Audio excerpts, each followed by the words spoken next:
23 के नगर पालिका चुनाव की है।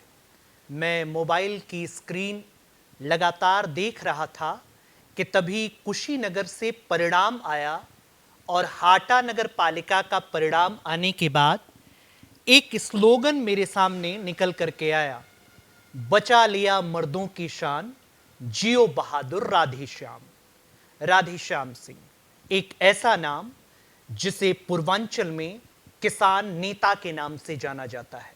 राधेश्याम सिंह एक ऐसा नाम जिन्होंने समाजवादी राजनीति में वो आधार स्तंभ स्थापित किया जिसमें किसानों की बात सीधे मुख्यमंत्री विधानसभा में उठाते हैं।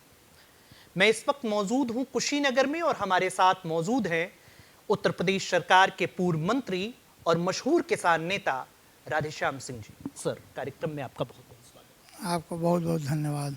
सर, अभी घोसी का परिणाम आया, आप सब लगे थे लगातार प्रचार में। आप ही के एक पूर्व साथी ओम प्रकाश राजभर जी लगातार आपकी पार्टी पर कटाक्ष कर रहे थे, उसके बावजूद सुधाकर सिंह की जीत। राधेश्याम सिंह जी इसे कैसे देखते हैं? घोसी की महान जनता ने जाति और धर्म को नकार करके हमारे मित्र भाई सुधाकर सिंह को रिकॉर्ड मतों से चुनाव जिताया और जो दल बदलने वाले लोग हैं उनको सबक सिखाया। जिस घोसी की जनता ने दारा सिंह चौहान को विधानसभा में भेजा था 5 साल के लिए, लेकिन 5 साल के पहले मात्र 16 महीने में ही उन्होंने घोसी की जनता के साथ धोखा किया और जनता ने माकूल जवाब दे करके उनको बुरी तरह से चुनाव हरा दिया। जबकि उत्तर प्रदेश सरकार के लगभग 40 मंत्री, 2 डिप्टी सीएम वहाँ लगे हुए थे, लेकिन जनता ने मन बना लिया था और सभी जाति के लोग, सभी धर्मों को मानने वाले लोगों ने, घोसी की जनता ने सुधाकर सिंह जी को वोट दिया है। मैं आपके माध्यम से घोसी की महान जनता को बधाई देना चाहता हूं और अपने राष्ट्रीय अध्यक्ष माननीय अखिलेश यादव जी को इसलिए बधाई देना चाहता हूं कि उन्होंने लड़ाकू और लोकतंत्र रक्षक सेनानी सुधाकर सिंह जैसे व्यक्ति को टिकट दिया और जीत मिली। सर, एक नारा आप लोगों ने दिया है, पीडीए और इंडिया। जो पीडीए और इंडिया का ये संयुक्त गठबंधन है, इंडिया बनाम एनडीए, जो अब लड़ाई होने वाली है लोकसभा में, भारतीय दृष्टिकोण से राधेश्याम सिंह जी चूंकि पुराने नेता हैं, उत्तर प्रदेश सरकार में मंत्री भी रहे हैं और भारत के महान राजनेताओं में आपकी गिनती होती है, एनडीए और इंडिया की इस लड़ाई को राधेश्याम सिंह जी कैसे देख रहे हैं, जिस पर लगातार मोदी जी और उनकी टीम ये कह रही है कि ये घमंड का गठबंधन है, वंशानुगत गठबंधन है, इसमें वंशानुगत राजनीति करने वाले लोग। देखिए, मोदी जी 2014 में स्लोगन निकाले थे कि भाइयों बहनों, अब निकाल दिए स्लोगन कि मेरे परिवारजनों। तो मोदी जी की बात मैं नहीं कहना चाहता हूँ। पीडीए की जहाँ तक बात है, समाजवादियों ने ही समाज के गरीब, कमज़ोर, पिछड़े, दलित, अल्पसंख्यक की आवाज़ को हमेशा उठाने का काम किया है। समाजवादी ताकत के रूप में कभी चंद्रशेखर जी रहे हों, बीपी सिंह जी रहे हों, जनेश्वर मिश्रा जी रहे हों, ब्रिजभूषण तिवारी जी रहे हों, नेताजी के मुलायम सिंह यादव जी के नेतृत्व में मोहन सिंह जी रहे हों, ये सभी लोगों ने समाज के कमज़ोर लोगों की लड़ाई लड़ने का काम किया है और यही कमज़ोर लोगों की लड़ाई लड़ने वाले लोग सभी लोग मिल कर के इंडिया बनाए हैं।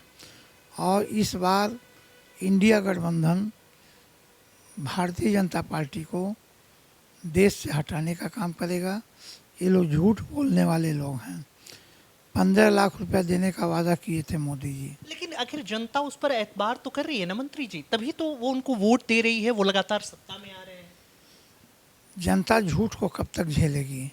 15 लाख रुपया मोदी जी ने कहा था कि हम सबके खाते में भेज देंगे, हम विदेश से काला धन ले आएंगे, हम देश के एक भी सरकारी संस्था को बिकने नहीं देंगे। सरकारी संस्थाओं को भी बेच रहे हैं, काला धन नहीं ले आए, 2 करोड़ नौकरी नौजवानों को नहीं दिए। तो इन्होंने अपने वादे पर, जो जनता के बीच वादे किए थे, किसी वादे पर इन्होंने भाषण नहीं किया। इसी पड़ौना में इन्होंने भाषण किया था कि अगर मेरी केंद्र में सरकार बन जाएगी तो हम 100 दिन में पड़ौना की बंद चीनी मिल चला देंगे।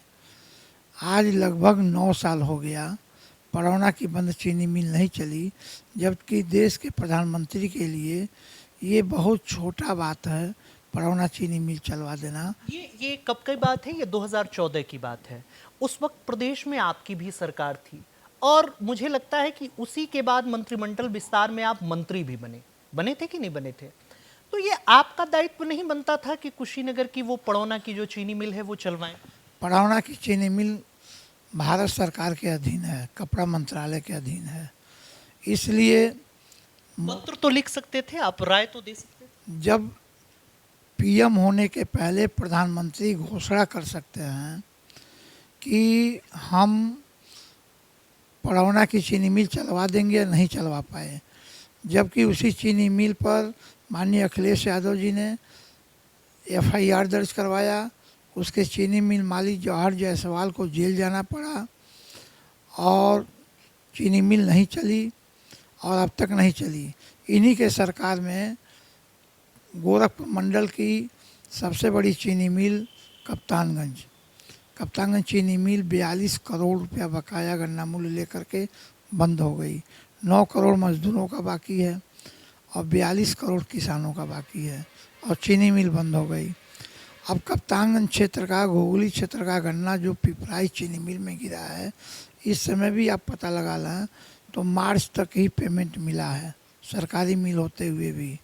मैंने तो आज ही ऐलान किया है अखबार के लोगों को बुला करके कि चीनी मिल चलने के पहले यदि जनपद कुशीनगर के उन किसानों का गन्ना जो पिपराई चीनी मिल में गिरा है, अगर वो पेमेंट नहीं देते हैं तो कुशीनगर ज़िले का कोई भी किसान गन्ना नहीं देगा पिपराइज को, वो गन्ना दे देंगे ढाढ़ा को, हाटा को, खड्डा को और सेवरही को। मेरे ज़िले का गन्ना अपने ज़िले में रहेगा। और जब समाजवादी पार्टी की सरकार बनती है तो कहीं ना कहीं नई चीनी मिल लगती है। आज़ादी के बाद हमारे ज़िले में एशिया की सबसे बड़ी चीनी मिल हाटा में लगी और फिर जब कभी अवसर मिलेगा तो जो बंद चीनी मिल देवरिया में, पूरी सभी चीनी मिलें बंद हैं, तो हम लोग चीनी मिल चलवाने का काम करेंगे। समाजवादी पार्टी विकास पर राजनीति करती है, जो कहती है उसको करती है। भारतीय जनता पार्टी की सरकार जब बनती है तो जो कहती है उसे करती नहीं है। कुशीनगर की बात करें मंत्री जी, आपने बहुत सारे विकास की योजनाएं आप कुशीनगर में ले करके आए, सारी चीज़ें नहीं।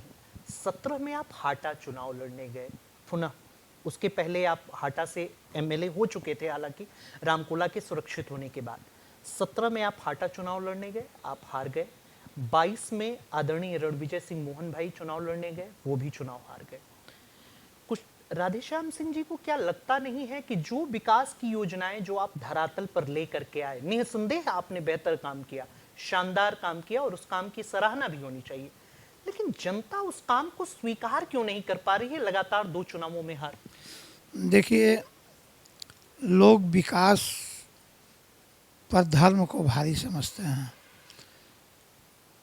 और झूठ और फरेब की राजनीति को वजन देते हैं। जो विकास मैंने कर दिया आज़ादी के बाद, वो मेरे पहले न किसी ने किया और न कोई करेगा। मैंने अपने कम कार्यकाल में मैंने 68 गांव लोहिया गांव में चयनित करवाया था। मैंने 25 गांव जनेश्वर मिश्र योजना में चयनित करवाया। पूर्वांचल की सबसे बड़ी बिजली परियोजना 132 220 और 33 केवीए का एक जगह पट्टन में 1 अरब 40 करोड़ की लागत से मैंने खुलवाने का काम किया। इसी छोटी गंडक पर 6 बड़े बड़े पक्के पुल बनवाने का काम किया। कोई ऐसा गांव नहीं है जिस गांव को मैंने पक्की सड़कों से नहीं जोड़ दिया। उन सड़कों की मरम्मत भी ये लोग नहीं करा पाएंगे। इसलिए धर्म विकास पर भारी है। हम तो अपने भाषणों में कहते हैं कि धर्म हमारी आस्था है और राजनीति हमारी सेवा है।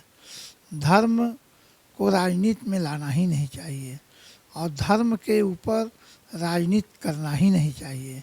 कुशीनगर गन्ना बेल्ट समझा जाता है, लगातार गन्ना किसानों की समस्याएं निकल करके सामने आ रही हैं। चूंकि आप सत्ता में नहीं हैं, सत्ता के विपरीत राधेश्याम सिंह जी आखिर कौन सा ऐसा कदम अब नया उठाने वाले हैं जिससे गन्ना किसानों को अब लाभ प्राप्त हो? गन्ना मूल्य बढ़ाने के लिए अभी 10 तारीख को शहीद दिवस के दिन मैंने ऐलान किया है कि जिलाधिकारी के वहाँ घेरा और डेरा डालो आंदोलन करेंगे। जनपद में जो अन्याय अत्याचार जुल्म हो रहा है आंदोलन करेंगे। अभी देवरिया में पुलिस या सरकारी गाड़ी से एक व्यक्ति की मौत हुई है रामपुर कारखाना के गौरा गांव में, और उल्टे ही गांव के 200 लोगों पर मुकदमा लिखा गया है। गांव के सभी लोग गांव छोड़ के भगे हुए हैं। और मैं देवरिया कुशीनगर दोनों इलाके में जहां अत्याचार और जुल्म होता है वहां पहुंचने का प्रयास करता हूं, क्योंकि मैं नेताजी मुलायम सिंह यादव जी का सिपाही हूं और उनके पद चिन्हों पर चलता हूं। देवरिया के सांसद रमापति राम त्रिपाठी और कुशीनगर के सांसद विजय दुबे, 5 साल का कार्यकाल पूरा होने जा रहा है, कैसे देखते हैं? अब जनता इसका मूल्यांकन करेगी। मेरे देखने से ये लोग निष्क्रिय व्यक्ति हैं, ये लोग निष्क्रिय लोग हैं और इन लोगों के चाल और चरित्र को जनता खुद परिभाषित करती है। रमापति राम त्रिपाठी जी तो लगातार कह रहे हैं अपने भाषणों में, अपनी सारी चीज़ों में, अभी वो भाषण कर रहे थे, आज एक जगह मैं फेसबुक पे देख रहा था, उन्होंने कहा कि मैंने ओवरब्रिज बनवा दिया, मैंने सड़कें बनवा दी, मैंने सारी चीज़ें करवा दी। ये पहले सपा के शासनकाल में कहीं कुछ नहीं हुआ।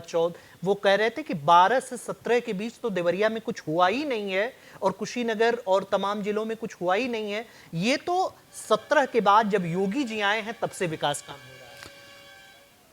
12 से 17 तक पूर्वांचल में टेक्निकल विश्वविद्यालय की स्थापना अखिलेश यादव जी ने किया था। गोरखपुर मेडिकल कॉलेज में लगभग 500 करोड़ रुपया मैं उस विभाग में मंत्री रहा, मैंने दे करके उसको उच्चीकृत करने का काम किया था।